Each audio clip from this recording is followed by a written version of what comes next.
The smartphone was found face down in the mud, buried nearly 6 inches deep. Its shattered screen caught the pale morning light filtering through the towering evergreens of Washington's Olympic Peninsula. When investigators powered it on, 3 weeks after Bill Morrison vanished, they discovered 247 photos and videos. The last 23 defied every known law of nature or science. What follows is the complete record of Bill's final days pieced together from his journal entries, photographic evidence, and chilling audio recordings that, by all rights, no human ear should have ever heard. On the 12th of March 2017, Bill Morrison, a 28-year-old wildlife photographer, entered the remote backcountry of the Olympic Peninsula for what should have been a routine 5-day photography expedition. He never came back. 3 weeks later, search teams located his abandoned campsite deep in the forest, a scene of devastation with no rational explanation.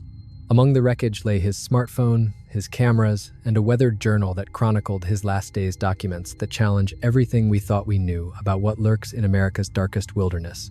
Bill Morrison had spent over a decade mastering his craft in some of the most unforgiving terrain of the Pacific Northwest. His Instagram account, followed by thousands of outdoor enthusiasts, showcased breathtaking images from places few dared to go. Bill wasn't a weekend hiker with a camera, he was a professional, meticulous in his methods, equipped with the technical skill of a wildlife photographer and the survival knowledge to operate alone in hostile environments. His gear reflected that expertise. Professional cameras built for harsh conditions, lenses designed for low-light forest photography, and redundant backup systems that had carried him safely through countless solo expeditions. He packed an emergency beacon, water filtration systems, and enough survival supplies to last for weeks. Anyone who knew his work knew the same truth. If there was anyone capable of handling whatever the mountains threw at him, it was Bill Morrison. And yet, his final journey proved that even the best prepared can face something beyond human understanding or control.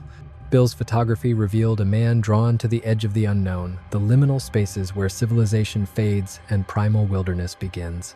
His images captured mist-shrouded valleys, where ancient trees rose like colossal gods from another age, waterfalls crashing into shadowed pools that reflected nothing of the sky above, and forest trails that seemed to lead deeper into mystery with every step.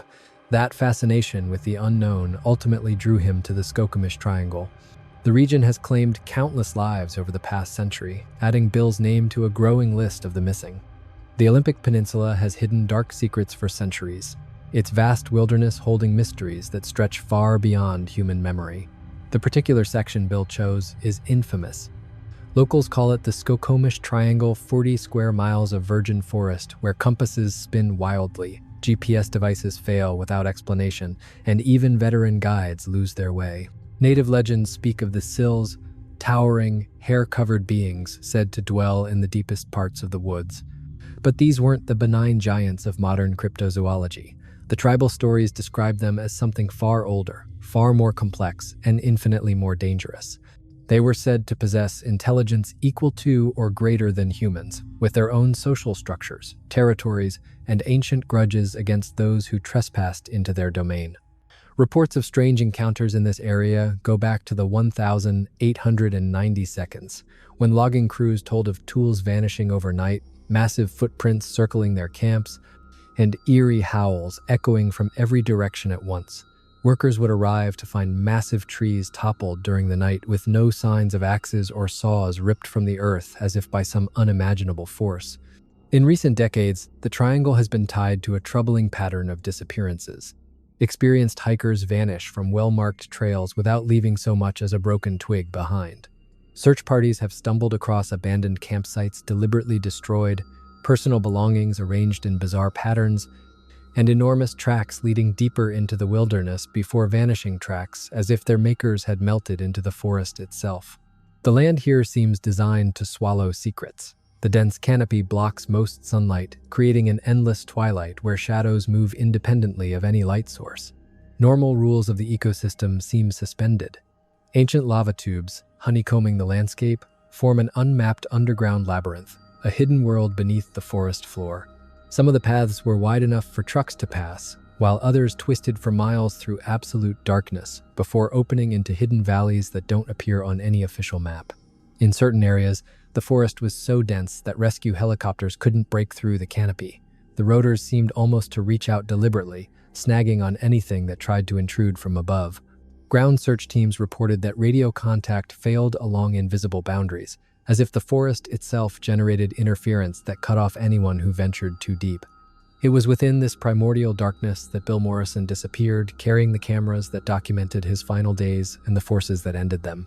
Bill's handwritten journal, sealed inside a plastic bag and found near his destroyed campsite, chronicled the expedition with his trademark professional detail until something in the woods began chronicling him instead. The entries reveal a steady shift from scientific observation to unease to a near uncontrollable terror as he realized he was no longer the hunter but the hunted. The 12th of March, day 1. Perfect weather for the start of the trip. Entered the forest at dawn, following an old-growth trail deeper than I've ever gone before. The trees here are ancient. Some have stood since long before Europeans ever reached the Pacific Northwest. Photographed a rare species of lichen, along with what may be evidence of Roosevelt elk activity, though the tracks are unusually large and set far apart. The forest has the stillness of a cathedral. Shafts of light cut through the canopy like stained glass, drifting slowly across the forest floor as the day passed. Even the air feels different, heavier, saturated with oxygen, as though I'm breathing the exhalations of trees that have photosynthesized for centuries. Set camp near a cold, crystal-clear stream fed by some underground spring. The sound of running water is the only break in the silence. Everything went as planned, but the isolation here feels sharper than anywhere I've been. The nearest road is 15 miles away, and the trail I followed is little more than a game path. Feels more like a deer track than anything maintained by the Forest Service. The 13th of March, day 2. Pushed deeper into unexplored country, following trails that seem to spiral toward the forest's center. GPS signal flickered constantly beneath this canopy. It's like being cut off from the modern world. The satellite images I studied before coming didn't prepare me for how dense this place really island. From above, it must look like a solid green carpet. From inside, it's a three-dimensional maze of trunks, branches, and undergrowth. Found intriguing rock formations that resemble cave entrances carved into limestone outcrops. The weathering patterns are unnatural, almost deliberate, as though shaped by hands rather than erosion. Marked several locations for further study if time allows. The silence here is unlike any wilderness I've ever worked in. In all my years photographing the wild, I've never known such total absence of sound. No birdsong, no insect hum. Even the wind seems muffled by the dense canopy overhead. Beautiful, yes, but deeply unsettling, as if nature itself were holding its breath, waiting. Made camp in a clearing ringed by massive Douglas firs, some at least 4 centuries old. The stillness was so complete I could hear my heartbeat blood moving through my ears. This place feels prehistoric, as if I've stepped backward in time into a young and alien world where different rules govern what can and cannot exist. The 14th of March, day 3. Something is wrong here. Last night I heard sounds that don't belong to any animal I know. Calls, rising and falling, reverberating through the forest from multiple directions at once. The calls sounded almost conversational, as if multiple large creatures were communicating across vast distances. A call would rise from one direction, then be answered from another, then from a third, forming a triangular exchange that seemed to surround my campsite. The sounds themselves are nearly impossible to describe, too deep and resonant to come from any human throat, too structured, too deliberate to be dismissed as random animal noise. There is something almost linguistic in the patterns, intonations that suggested meaning, emphasis, even what could only be described as emotion. Whatever was making these sounds had intelligence, and it knew I was here. This morning I discovered tracks near the stream that shook me more than I care to admit. Enormous footprints, clearly bipedal, but impossibly large and deeply pressed into the mud. Each print nearly 18 inches long and 7 across, sunk so deep it's hard to imagine the weight that left them. The stride measured close to 6 feet between steps. Whatever made them was far larger than any human being. At first, I convinced myself they must be fakes, clever hoaxes left by hikers, but the more I studied them, the more impossible that seemed. The depth, the distribution of weight, the anatomical detail, they all pointed to something real. The tracks stretched for hundreds of yards in both directions along the stream. No prankster could have pulled this off. I photographed everything carefully, though part of me knew I should pack up and return to civilization at once. Still, the discovery had an irresistible pull. What if I had stumbled onto evidence of something science has never recognized? What if these forests truly hide species unknown to mankind? The 15th of March, Day 4. Against every instinct for survival, I followed the tracks deeper into the forest. They led me to discoveries that challenged everything I thought I knew about Pacific Northwest wildlife and geography. The trail ended at what can only be described as forest constructions, structures not made by humans, but clearly created with intelligence and purpose. Trees had been bent and woven together into what looked like shelters, territorial markers, or perhaps communication devices. Some of the bent trees were massive Douglas firs, 6 inches thick at the points where they had been manipulated. The strength required to bend them without snapping would be staggering beyond human ability without machinery.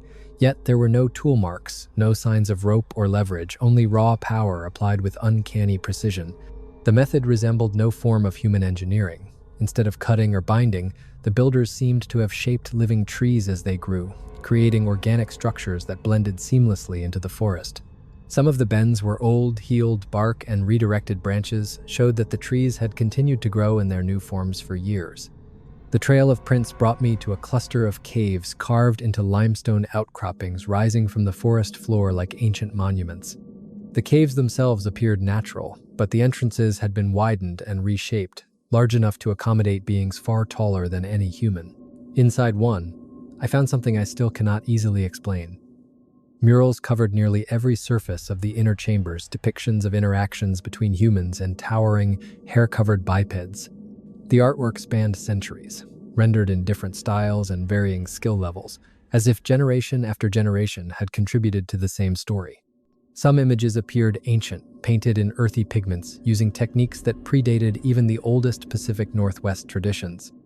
Others were more recent, incorporating details hinting at contact with modern humans. Yet the recurring theme was unmistakable: massive, intelligent, human-like creatures, but not human. Some murals depicted peaceful interactions. The murals showed humans and the creatures sharing food, building structures together, even gathering in what looked like ceremonial assemblies. But some depictions carried a darker message, scenes of pursuit, capture, and rituals that included leading people deep into cave systems. I documented everything on photo and video, though I had begun to feel I was no longer the observer. This morning, I found fresh tracks circling my campsite. They had moved around my tent while I slept, studying me as carefully as I was studying their evidence.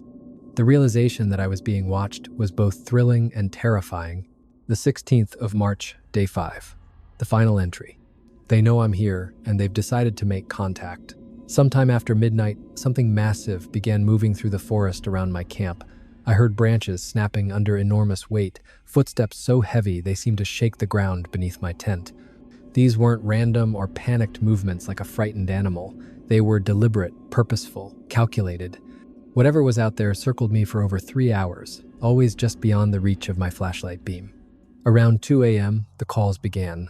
The same deep, resonant voices I had heard before, but now much closer, directed unmistakably at me. The sounds came from multiple directions, suggesting several beings moving in coordination. There was conversation in those tones, as if they were discussing me, debating what to do about the intruder in their territory. By 4 a.m., the calls fell silent. The quiet that followed was worse than the noise. I lay frozen in my tent, barely daring to breathe, aware that something immense was standing just outside. I heard deep, powerful breathing overhead, as though something tall enough was leaning down, its presence looming over my entire camp. At dawn, I found my belongings had been disturbed. Nothing stolen, nothing broken, but everything had been examined with unnerving precision. My backpack had been carefully opened and inspected. My food container removed, studied with almost clinical curiosity, then placed neatly back in its spot. My video equipment had been repositioned but left intact. Even my journal had been opened to the current page, then gently closed and returned to its place. This was not the random behavior of animals driven by hunger or territorial aggression. Behind each action was intent, intelligence, an intelligence that seemed to match or even surpass our own. They are studying me the way I have studied them, only with advantages I cannot begin to match. Every rational part of me is screaming to leave this forest at once. And yet I am on the brink of documenting something extraordinary, something that could rewrite everything we think we know about what shares this planet with us. I've deployed cameras around the expanded campsite, night vision, motion sensors, multiple angles. If they approach again, I will have proof the scientific community cannot ignore. The batteries should last at least 48 hours of continuous recording. The sun is setting now. I can already hear their calls echoing from the distance. There are more of them tonight, many more. The sounds are converging from every direction, closing in. I don't know what they're planning, but I intend to capture every moment of whatever comes next. If someone finds this journal, know that I was prepared for whatever awaited me. The fear is overwhelming, but so is the exhilaration witnessing something that may never occur again in human history. I've spent my adult life documenting the natural world, but tonight I may see something that lies far beyond what we understand as nature. They are getting closer. I can see shapes moving between the trees, massive forms blending with the darkness until they decide to reveal themselves. In just minutes, I will either secure the most important wildlife evidence ever recorded, or these will be the last words I write. One of the largest now stands at the edge of my campfire's glow. Its eyes reflect the flames like polished brass, and within them is an intelligence both alien and strangely familiar. It waits for a signal, a decision, a moment when fear and wonder merge into something resembling communication. I'm going to approach. God help me. I'm going to try to connect. The journal ends there, the ink smeared mid-sentence, as though Bill's hand was interrupted while writing, but his cameras continued rolling, capturing what happened after he put down the pen. The footage from Bill's multi-camera setup builds a chronological picture of his final days, each frame more unsettling as events unfold. His specialized equipment kept working long after he vanished, triggered by motion sensors and timers to record what no human eye had ever seen. At first, the images were exactly what one might expect from Bill Morrison's celebrated portfolio, hauntingly beautiful visions of the Olympic wilderness, sunlight piercing the canopy, towering evergreens vanishing into fog, delicate ferns stretching skyward in the forest's perpetual twilight. These early shots testified to Bill's skill and artistry, the very qualities that earned him respect among outdoor photographers.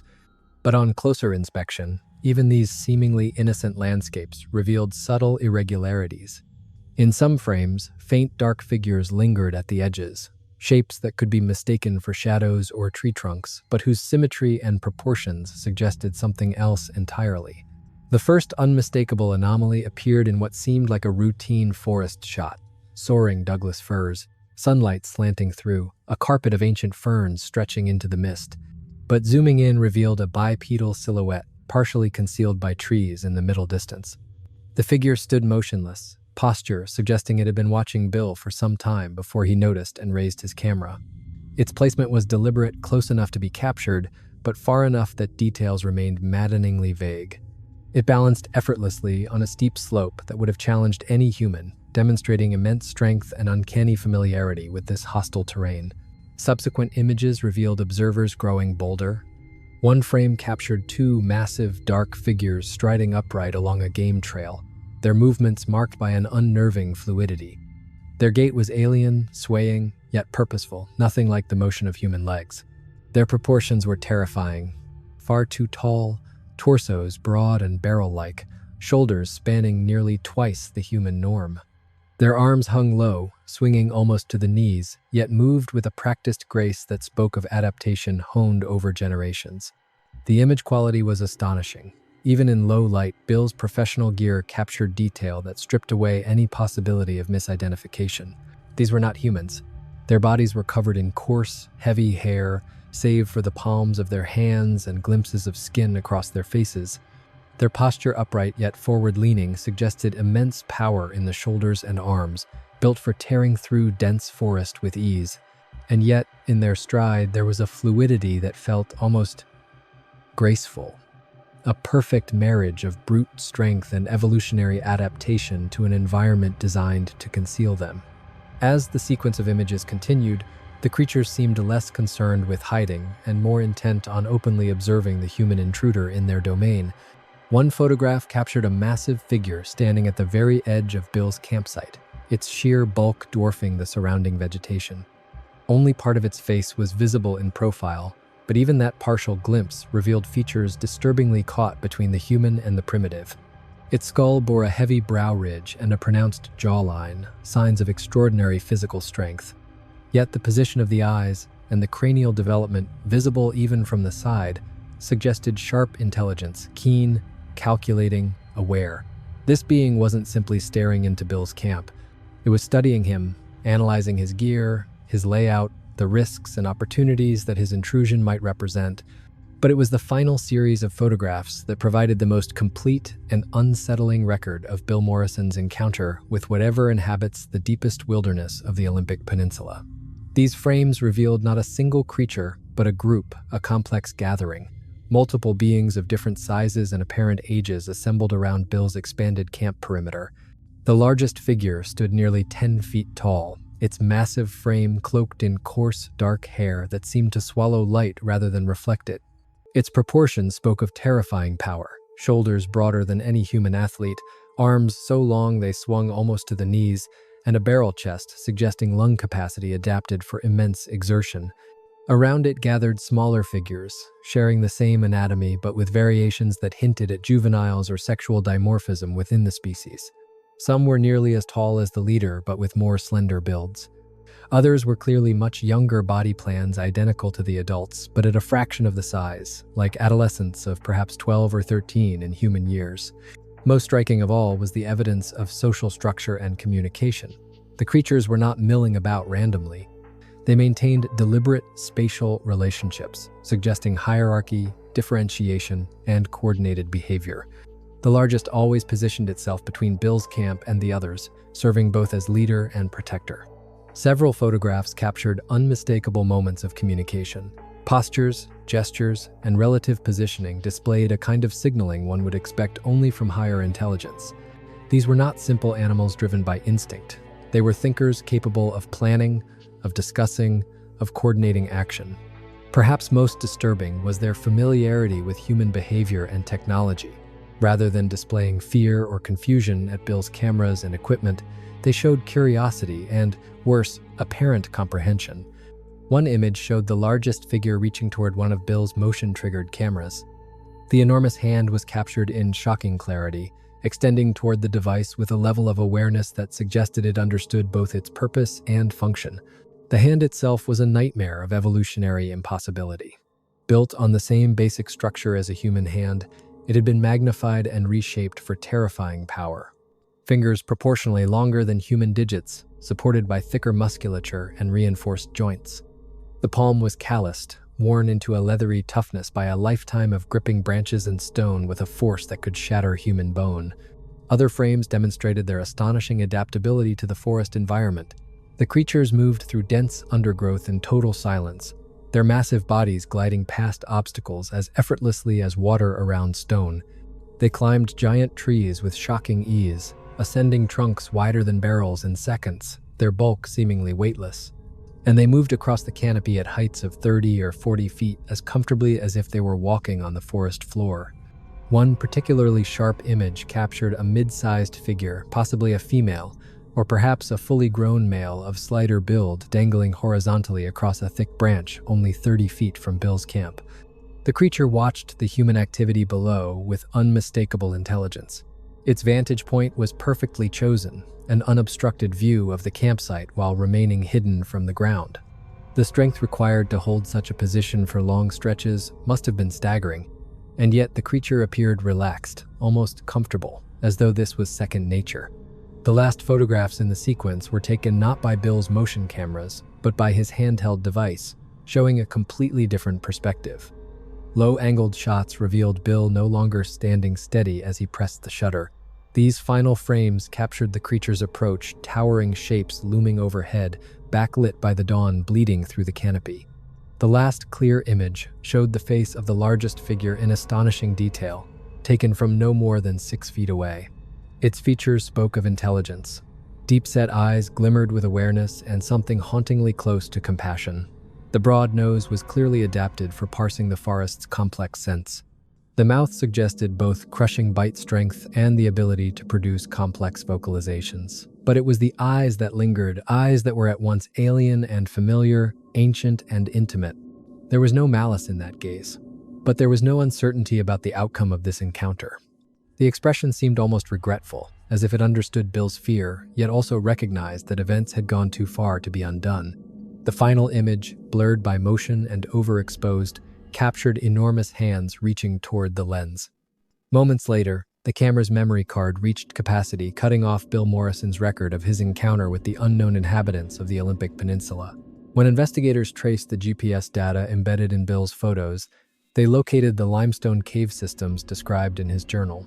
What they found inside defied imagination. An underground gallery chronicling centuries of interaction between human intelligence and non-human beings of the Pacific Northwest wilderness.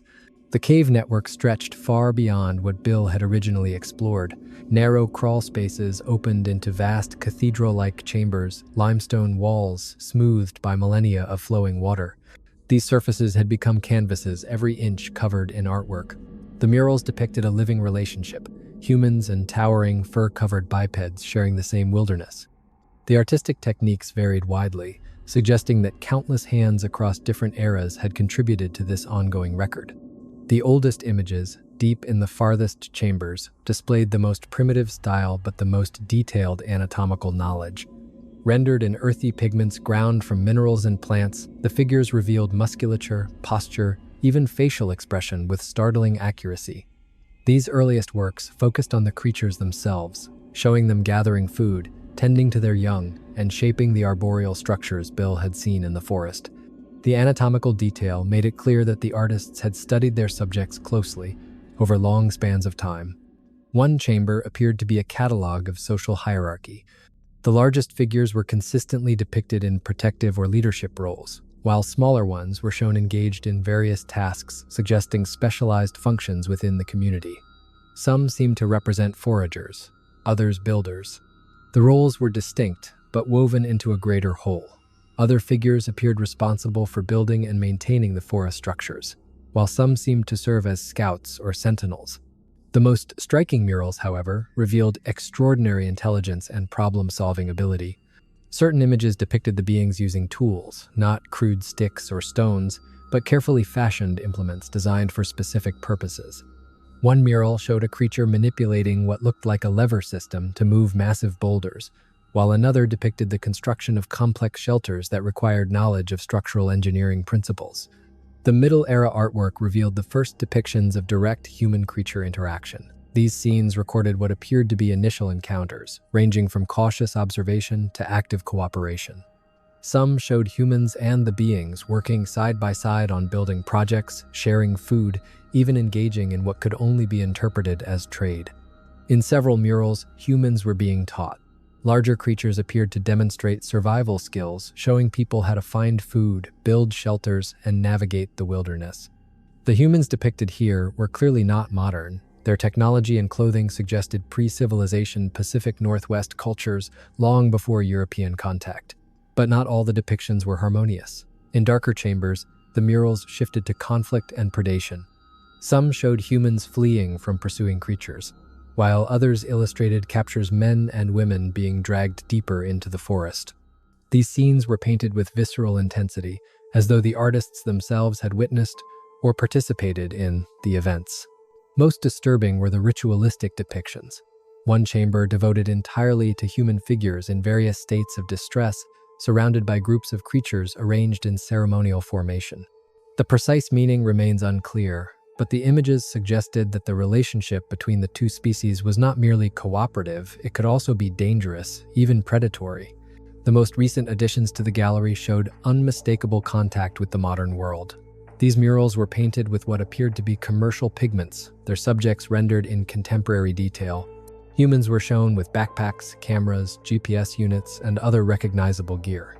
The style reflected European artistic influences, evidence that whoever painted them had somehow been exposed to modern techniques. These works maintained the documentary focus of the older art but carried chillingly contemporary themes. Many depicted hikers, photographers, and campers being observed from hiding places. The level of detail in rendering modern equipment was astonishing, suggesting not just observation but understanding of its function. Most terrifying of all were the murals that seemed to record the fate of missing persons from recent decades. One scene after another showed humans being led away from campsites, ushered deeper into the limestone labyrinth. In every case, the humans' expressions conveyed fear and confusion, while the towering figures exuded calm purpose. One recent mural appeared to depict Bill himself recognizable by his distinctive camera gear and backpack design. The painting showed him standing at the edge of his camp as massive shapes advanced from the tree line, his expression a mix of awe and terror as he grasped the enormity of what he was witnessing. The final chamber contained the newest artwork, painted, investigators believe, within days or weeks of Bill's disappearance. These murals showed the same scene repeated from multiple perspectives, a human figure being dragged down into the subterranean passages by creatures moving with terrifying familiarity. But the last mural was the most unsettling of all. One image showed the same human figure, but transformed. No longer terrified, the person stood upright and unrestrained among the creatures. The posture suggested acceptance rather than captivity, as if whatever began in fear and resistance had resolved into something else. The implications were immeasurable. Either these murals depicted some form of adaptation, a condition that allowed humans to exist among them, or they represented something far darker, the complete loss of human identity, with the missing reduced to something less than themselves. The investigation into Bill Morrison's disappearance became one of the largest wilderness searches in the history of the Olympic Peninsula, yet it yielded more questions than answers. Over 6 months, search teams scoured hundreds of square miles of forest, deploying cadaver dogs, helicopters, and veteran ground crews. What they found went far beyond Bill's case. Within a 20-mile radius of his final campsite, investigators uncovered at least 7 other abandoned camps dating back as far as 15 years.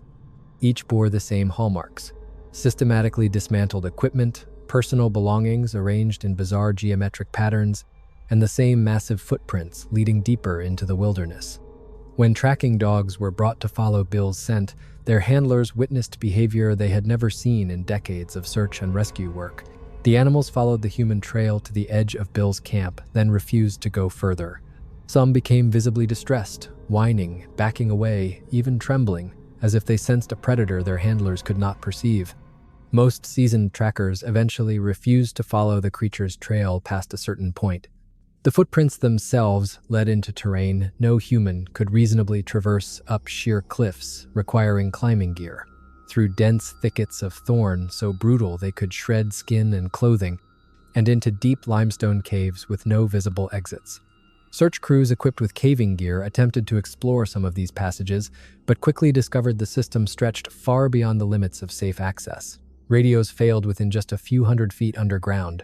Several rescuers reported the unsettling sensation of being watched eyes in the dark, unseen but undeniable. As evidence accumulated, the investigation drifted further into the inexplicable. Remote trail cameras captured images of the beings dozens of times. But the creatures seemed to know exactly where the cameras were placed, often approaching them, deliberately studying the devices before moving on. In some cases, cameras were later discovered, repositioned, aimed in entirely different directions, as if the creatures themselves had manipulated the equipment. Ground teams encountered tree structures identical to those. Bill had documented massive frameworks of bent and woven timber. Yet these structures appeared and vanished at alarming frequency. Shelters photographed and marked with GPS one day would be gone the next, while new ones would rise in different locations overnight. The implications were staggering.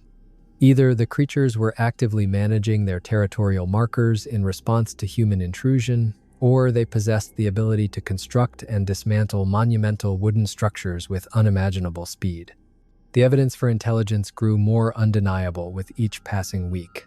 Search teams reported gear being disturbed overnight. Nothing stolen, nothing destroyed. Instead, personal items were rearranged with deliberate precision, in patterns suggesting the creatures were actively studying human technology and behavior.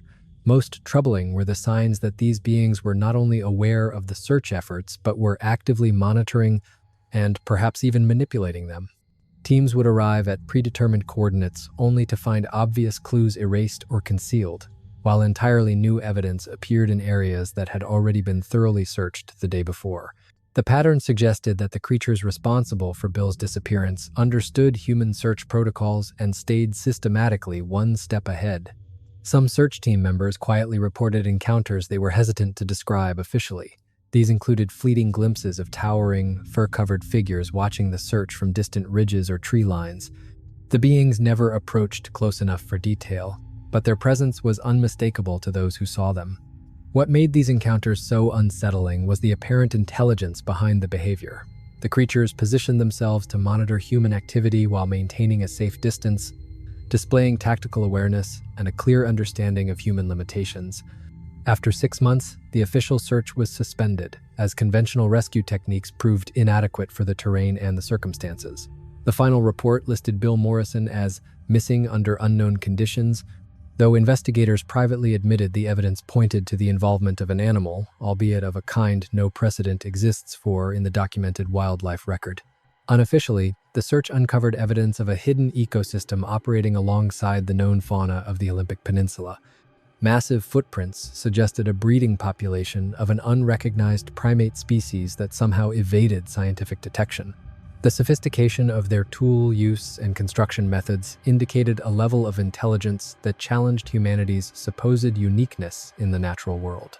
Most disturbing of all, mounting evidence suggested that interactions with humans had been occurring for far longer than anyone realized. A review of historical disappearances in the region revealed consistent patterns stretching back more than a century. Loggers, hunters, and seasoned hikers had vanished without trace in areas of highest reported activity. When approached with caution, several local indigenous communities acknowledged knowledge of the forest beings but remained reluctant to share details with outside investigators.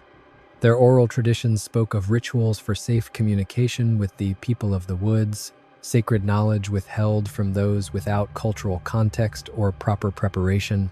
The investigation also uncovered indications that the government may have been aware of these beings for decades. Heavily redacted documents obtained during the inquiry suggested multiple federal agencies had investigated reports of anomalous wildlife on the Olympic Peninsula, but the details of their findings remain classified. The silence of official channels hinted at higher-level awareness, perhaps even deliberate suppression, to prevent public panic or ecological disruption. Private investigators hired by Bill's family continued the search long after the official effort ended, but encountered the same impossibilities that had thwarted rescue teams. The creatures seemed able to exist within the forest ecosystem without leaving any consistent trail that could be tracked by conventional means. It appeared they not only possessed physical abilities far beyond human norms, but also intelligence sharp enough to recognize and counter human methods of pursuit. In the end, the investigation raised far more questions than answers about what inhabits the deepest wilds of the Olympic Peninsula. Bill Morrison had ventured into a realm where different rules apply, a place where intelligence thrives and forms mainstream science refuses to acknowledge, where the line between the natural and the supernatural dissolves. His disappearance remains a stark reminder that North America's vast wilderness still harbors mysteries and that some of them may not want to be found. In the end, the forest remains unexplored not because of inaccessible geography, but because it is actively protected by intelligences that predate human arrival on the continent. The wilderness has claimed yet another life, but Bill Morrison's records ensure his fate will not be forgotten. His notes stand as both testimony and warning, a reminder of the dangers awaiting those who push too far into realms where humankind is neither welcome nor dominant. For more unsettling stories, visit here.